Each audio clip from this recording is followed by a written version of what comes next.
عشاق السينما صباحكم جميل. الحقيقة أنا حبيت أعمل حاجة مختلفة، حاجة تبقى ليها مضمون يفيدنا وفي نفس الوقت نحيي بيها ذكرى مديرين تصوير عظماء اتعلمنا منهم، اتعلمنا على إيديهم وعلمونا حاجات فعلًا في وقتهم كان مستحيل يتنفذ، زي دكتور رمسيس مرزوق رحمة الله عليه، زي أستاذ سمير بهزان اللي كان ليّا الشرف رحمة الله عليه برضه اللي كان ليّا الشرف اشتغلت معاه فيلم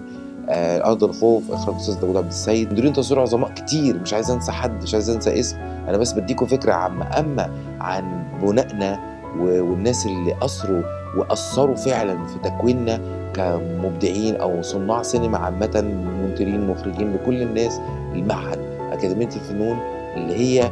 الأساس بقى، المدرسة. هنتكلم بشكل مستفيض عن المدرسة وعن الأساتذة اللي علمونا في المدرسة، هنتكلم عن التجارب الجميلة مع الناس دي، تجارب إنسانية منها وفيها تجارب فنية، كل واحد من الناس دي أثّر فينا. هاكلمكم عن الموروث الثقافي والإبداعي للناس دي، الموروث الفني والإبداعي اللي هو اتأثّرنا إزاي وخلّونا نأثّر إزاي، فهندّي أمثلة وهنفكّر بعض ونشوف أمثلة من شغل الناس دي وإزاي اتأثّروا، وكان فعلًا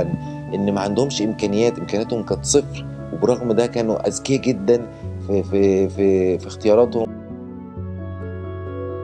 حواديت دي عن الناس دي وعن الناس الجميلة دي، وكمان حواديت عن الناس العظيمة اللي عايشة معانا وما زالت بتثري حياتنا الثقافية بأعمال جميلة زي أستاذ سعيد شيمي، زي الدكتور طارق التلمساني، عن ناس جميلة ومديرين تصوير عظماء، إزاي الناس الجميلة دي أثّروا في ثقافة صناعتنا لفن السينما وثقافة تلقينا ليه. أشوفكم على خير.